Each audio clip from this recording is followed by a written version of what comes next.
આ જીવનસાથીની YouTube channel છે અને હજુ સુધી તમે સબસ્ક્રાઇબ ન કરી હોય તો સબસ્ક્રાઇબ કરો. વિડીયો પૂરેપૂરો જુઓ, સારો લાગે તો લાઈક કરો અને શેર કરો. કાંઈ પણ મમ્મી છે ને થોડાક પેલાના છે, 75 વર્ષ છે એટલે એની પેલાની થોડીક છે એટલે કે આ 2-3 જ્ઞાતિમાં ન મમ્મી માને, બાકી કેમ કે મુસ્લિમ છે, દલિત છે, પછી દેવી પૂજક છે એમાં ન માને મમ્મી એમ. મુસ્લિમ તો બરાબર છે, અલગ ધર્મ રહ્યો એટલે કદાચ એ ના હાલે, પણ હવે આ દેવી પૂજક તો દેવીના ભક્તો હોય છે. આ ચેનલ જીવનસાથી શોધવામાં સરળતા રહે એટલા માટે બનાવવામાં આવેલ છે અને આમાં કોઈ ચાર્જ લેવામાં આવતો નથી. એ અમારી સાથે વાત કરશો તો તેનો વિડીયો યુટ્યુબમાં મૂકવામાં આવશે. આ ચેનલમાંથી ક્યારેય વિડીયો આપણે ડિલીટ કરતા નથી અને જો ફરજ પડે તો કોઈ પણ શૈક્ષણિક સંસ્થા હોય, વૃદ્ધાશ્રમ હોય અથવા અનાથાશ્રમ હોય એમાં 5000 રૂપિયા ભરશો તો વિડીયો ડિલીટ કરવામાં આવશે. તમે જે વિગતો જાહેર કરો છો, મિલકત, પૈસા વગેરે, તો એની જવાબદારી તમારી છે. તમે નામ, નંબર, ફોટા, વિડીયો વગેરે જાહેર કરો છો એની જવાબદારી પણ તમારી છે અને છેતરપિંડીથી સાવધાન રહેવું.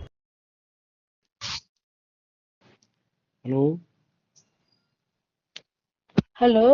હા, બોલો. Good afternoon sir. Good afternoon. Sir, તમારા વિડીયો હું જોઉં છું તો એમાંથી મને એક પ્રેરણા મળી. તો મારો ભાઈ છે 108 માં છે, એના માટે અમે યોગ્ય પાત્ર ગોતીએ છીએ. રામાનંદી સાધુ છીએ અમે, અમરેલી. તો મેં તો સાહેબને ફોન કરી જો કે જો એવું કોઈ પાત્ર હોય, 108 માં છે અને 30,000 પગાર છે, ઘરેથી કપડાની વેચે છે, ઘરેથી મા દીકરો 2 છે, મારા ભાઈ ને મારા મમ્મી છે અને મારી બેન છે એને અમે ડિવોર્સ લીધા છે ને ઈ મારા જોડે રહે છે, નોકરી કરે છે અત્યારે હાલ ગુંદરણ PSC માં ઈ. અને હું કચ્છમાં જોબ કરું છું. મારું નામ મીનાક્ષી બેન, રામાવત મીનાક્ષી. હું હાલ કચ્છ છું, ભાઈ ને મમ્મી અમરેલી છે. અને મારું મોસાળ જૂના વાઘણિયા છે અને અમારું લીલિયા તાલુકો? ના ના, આપણે બગસરા તાલુકો, અમરુવાળું, ભૂપતવાળું, અમરુવાળું. હા, વાઘણિયા, બરાબર. હા, અને મારું મોસા ત્યાં છે અને અમારું ગામ પ્રોપર બક્ષીપુર ભૂતિયા, જે આપણે ડેમ ન બન્યો, હા, પ્રોપર ગામ ત્યાં છે અમારું. અને હું પોતે, મારું સાસરું જાળિયા છે, આપણે નાકરાણી જાળિયા, બાબાપુર પાસે. હા હા સર. અને મારા મામાજી ત્યાં વલારડી છે, જે બિહારીદાસ બાપુ હમણાં ઓફ થઈ ગયા. ના, સુનીતા ભજન ગાતી, ખ્યાલ હોય તો તમને. હા, એ મારા મામાજી છે. તો મેં કીધું મેં કાલે વિડીયો જોયો ને તો મેં કીધું સાહેબને ફોન કરું અને વાત કરી જો કે એવું કે યોગ્ય પાત્ર હોય તો બાપુ સાહેબ ધ્યાનમાં રાખે એમ. ને આપણે તો બેન યુટ્યુબ માં મેલીએ છે, મૂકવું છે? હા, મેં જોયું. હા સર, મૂકી દો, વાંધો નહીં. અને મૂકી દો, કેમ કે મેં જોયા તમારા વિડીયો. હું 3 દી થયા ફોલો કરું છું, 3 દી થયા જોઉં છું, તો મને ગમ્યું એટલે મેં કીધું આજે હું સાહેબ ને વાત કરી લો. સન્ડે છે ને તો હું ઘરે હતી આજે, એટલે મેં વાત કરી લઉં સાહેબ જોડે. તમારા સરકારી જોબ છે? NRH માં છું, કોન્ટ્રાક્ટમાં સર. હા, ને મારી મોટી બબુ છે ને બેબી, એને હમણાં MBBS પૂરું કર્યું અદાણીમાં. હા, એ છૂટી થઈને. નાની બેબી ને મારી પાલનપુર મળ્યું છે, એને બનાસ પાલનપુર મળ્યું છે. હવે દિવાળી પછી જશે. મેં કીધું ભાઈ, એટલે અમે બધા વેલ એજ્યુકેટેડ સેટલ છીએ. ભાઈ સેટલ છે, એક જ ભાઈ છે. એટલે મેં સાહેબ જોડે વાત કરી લો કે ભાઈ એવું કોઈ પાત્ર હોય, જો કોઈ ભણેલું ગણેલું હોય તોય ચાલે, ઓછું ભણેલું હોય, મમ્મી ને સાચવે ને ઘરને સાચવે એવું હશે તોય ચાલશે. ભાઈ નું નામ ચેતન રામાવત. આપણે 108 માં છે, સિવિલમાં, ખિલખિલાટ ચલાવે છે. હા, અમરેલી પ્રોપર અમરેલીમાં ખિલખિલાટ ચલાવે છે. એટલે મેં પેલા હમણાં ભાઈ હારે વાત કરી. મેં ભાઈ જો આવી રીતના છે, યુટ્યુબ માં સાહેબ વિડીયો મૂકે છે, તું કે તો હું વાત કરું સાહેબ ને. તો મને કે હા બેન કરો ને, વાંધો નહીં, કે એમાં શું થઈ ગયું, યુટ્યુબ માં મૂકે તો કોઈક સંપર્ક કરશે ને. હા, એટલે મેં કીધું સાહેબ જોડે વાત કરી લો એમ. અને પાછું બાબરા નું હતું ને એટલે મને વિશ્વાસ આવ્યો, નહીતર તો ન થાય, કેમ કે બાબરા આપણું પોતાનું કેવાય ને સર. તો એટલે જ ને, વરાડી પાછું મારા મામાજી રહ્યા, એટલે મને એમ થયું હા. પાછા આપણે ચમાડી ગુલાબગીરી બાપુ રહ્યા, એ અમારે ઘર જેવો સંબંધ છે. મારો દેર છે ને એ તબલસી છે, ઘનશ્યામ ઉસ્તાદ. હે હે હા એટલે મેં કીધું બધું ઓળખીતું જ છે એટલે હવે સાહેબ હારે વાત કરું મેં કીધું. હા બરાબર હા હા નહીં તો આવા ઘણી આવે છે એડ પણ આપણને ભરોસો ન આવે ને સાહેબ હા બિલકુલ બિલકુલ. એટલા માટે. ઉંમર કેટલી ભાઈની? ભાઈની ઉંમર લગભગ 30 ની આજુબાજુ છે સર. હવે શ્યોર મને એનું બર્થ સર્ટિફિકેટ જોવું પડશે. હા અગાઉ કઈ લગ્નમાં કઈ થયા હતા? ના ના કુંવારો છે. નથી થયા. એટલે જરાક શ્યામ છે ને સર એટલે હા. નહીં ક્યાંય થાતું. હા હા જરાક શ્યામ છે. અને પરિવાર એવું હતું કે સાહેબ જયારે એનું થાતું હતું ત્યારે એ પોતે મને મદદ કરવા, મારી આ બબુ ભણતી હતી ને એટલે એને મને એવું વિચાર્યું કે બેન તમને હું મદદ કરું ને આવનારી છોકરીને પછી ન ગમે તો મારું ઘર ભાંગે એના કરતા હું 2 વર્ષ ખમી જાઉં. બરાબર તો 2 વર્ષ ખમવામાં બચારાનું આ રહી ગયું.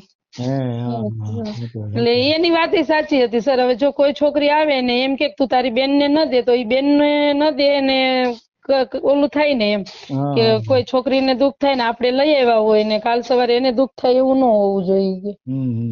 એટલે કીધું કઈ વાંધો નહીં. તો મેં ધાર્મિક સાહેબ જોડે વાત કરી લો. જરાક શ્યામ વર્ણો છે એનો કલર અને 12 ભણેલો છે અને અત્યારે 30,000 પગાર છે એનો.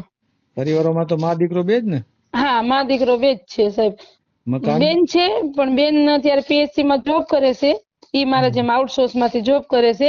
ઈ મારા જોડે રહેતી હતી પણ ત્યાં તો લીલિયા તાલુકાના આપણે ગુંદરણ પીએચસી છે ને ત્યાં જોબ મળી ને એટલે ઈ હમણાં ત્યાં ગઈ છે. બરાબર. નામ બે જ છે. એટલે જોવા જાય તો 3 બેન ને ભાઈ ને બા. મકાન ઘરના છે?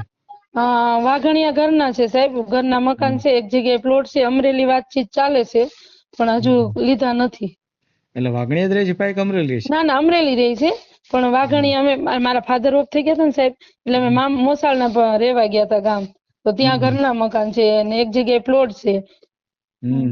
ત્યાં 2 જગ્યાએ છે. અમરેલી વાતચીત ચાલે પણ હમણાં કીધું મેરેજ બેરેજ થઈ જાય ને પછી નહીતર પછી એવું થાય કે ગામડે હાલ્યા જાય એમ. તો પછી મેરેજ થઈ જાય તો અમરેલીમાં લઈ લઈએ.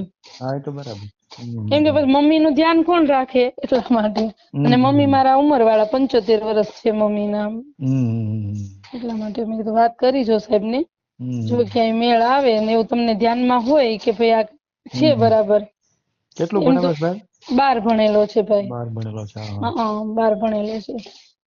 મેં તમારો વિડીયો એક જોયું હતું. રજપૂત ના બેન હતા ઈ પણ મેં કીધું સાહેબ પરબારું તો આપણે કોઈ કોન્ટેક્ટ ન કરાય. સાહેબ જોડે વાત કરું. એની ઉંમર તો વધારે છે. વધારે છે? 50 મેં વર્ષ. ઓહો 50 વર્ષ. ના તમને ધ્યાનમાં આવે ભલે 32 વર્ષ 35 વર્ષ સુધી હોય 35-36 વર્ષ તોય ચાલે છે. કેમ કે ભાઈ ની ઉંમર અમારે બર્થ સર્ટિફિકેટ જોઈ ને તમને મોકલું બર્થ સર્ટિફિકેટ એનું. ના એ જરૂર નથી. નથી ને સર? હા કેમ કે મને આમ અંદાજે યાદ નથી પણ એ ખબર છે કે 30 ની આજુબાજુ કે ઉપર છે. 1-2 વર્ષ આમ તામ હોય એમાં. હા એટલે કદાચ 32-33 હોઈ શકે કેમ કે પછી પેલાનું કઈ આપણે એવું ધ્યાન ન દીધું હોય એટલે એટલા હોઈ શકે. તો હાલે આપણને થોડીક મોટી હોય 2-5 વર્ષ તો એમાં કઈ આપણે નહીં એમ. હા બરાબર. ને અમે તો આપણે માનો કે રામાનંદી જ હોય ને ડિવોર્સ થઈ ગયા હોય ને વિધવા હોય એવું ચાલે સર આપણને. જો રામાનંદી હોય. બાકી બીજી જ્ઞાતિમાં તો આપણે ચાલે પણ ઉચ્ચ જ્ઞાતિ જોઈએ એમ સાહેબ. ઉચ્ચ જ્ઞાતિ બરાબર ને? હા એટલે કેમ કે મમ્મી થોડાક જો કદાચ રેકોર્ડિંગ થતું હોય તો આપણે મૂકીએ તો લાગે કેમ કે મમ્મી ઉંમરમાં ઘણા છે ને તો એને એવું છે એમ. અમને તો કઈ ઉંમર નથી જ્ઞાતિ નું કઈ પણ મમ્મી એ થોડુંક મમ્મી એવું ઈચ્છે છે કે જ્યાં સુધી રામાનંદી કે અતીત કે માર્ગીની મળે ને બાવાજીની દીકરી સાધુની તો વધારે સારું એમ. નહીતર પછી બ્રાહ્મણ છે કોઈ લુહાણા છે સોની છે પટેલ છે કોઈ પણ જ્ઞાતિ એમ ચાલે. ગમે તે જ્ઞાતિ હાલે કે હાલે સાહેબ. દલિત ને એવું હાલે? ના એ એટલે શું દલિત દેવી પૂજક? હા ના સર મમ્મી થોડાક છે અમને 2 બહેનોને તો નહીં એવું કઈ પણ મમ્મી છે ને થોડાક પેલાના છે 75 વર્ષ છે એટલે એની પેલાની થોડીક છે એટલે કે આ 2-3 જ્ઞાતિમાં ન મમ્મી માને. બાકી કેમ કે મુસ્લિમ છે દલિત છે પછી દેવી પૂજક છે એમાં ન માને મમ્મી એમ. મુસ્લિમ તો બરાબર છે અલગ ધર્મ રહ્યો એટલે કદાચ એ ના હાલે પણ હવે આ દેવી પૂજક તો દેવીના ભક્તો હોય છે માતાજીના તો એ ન હાલે એમ ને? તોય મમ્મી ની એવો છે જરાક મેન્ટાલિટી મારી કે ઘણા વર્ષોથી એવો છે ને એમ નહીં તો આ ઓલા ભાઈ આ લોકો ઘણા બધા યુટ્યુબરો એમ કેતા હોય કે અમે હિન્દુ છે, સનાતની છે, એ બધું કરતા હોય છે, બરાબર? કરણભાઈ પણ એ દેવી પૂજક હોય તો દેવી પૂજક તો આ બધા તો તમે નહીં પણ બધા એમ જ કે દેવી પૂજક નો હાલે, દલિત નો હાલે એમ. એ લોકો સનાતની કરે રાખે છે, તો એ શું ગણવું? હા, હું માનું છું જો સાહેબ કે મને તો ગમે જ્ઞાતિ હોય, કદાચ મારો દીકરો હોય ને એમ કે મમ્મી દેવી પૂજક છે એક વાલ્મીકી, તો હું તો સ્વીકારવા તૈયાર છું. પણ મારા મમ્મી છે ને જરાક આપણે પેલાના જમાનાના છે એટલા માટે. બાકી એવું છે સાહેબ. ના ના, કાંઈ વાંધો નહીં. તો તમારી જે કાંઈ પ્રણાલિકા હોય તો જાળવી રાખવી પડે. હા, એટલે ઘણું સમજાવું સાહેબ હું મમ્મીને કે બા હવે આવું ન હાલે એમ, તમે જમાના સાથે ચાલો. પણ એ એમ કે બેન હું જીવું છું ત્યાં સુધી મારી સંસ્કૃતિ હું જાળવી રાખું. પછી તમે જે કરો એ કે પણ હું જીવું ત્યાં સુધી મારી સંસ્કૃતિ જાળવી રાખું કે. અમે જાતે રામાનંદી સાધુ છીએ. કાંઈ વાંધો નહીં, ફોટો મોકલો, બરાબર ને? હા સાહેબ, હું ફોટો મોકલી દઉં. ભલે સાહેબ.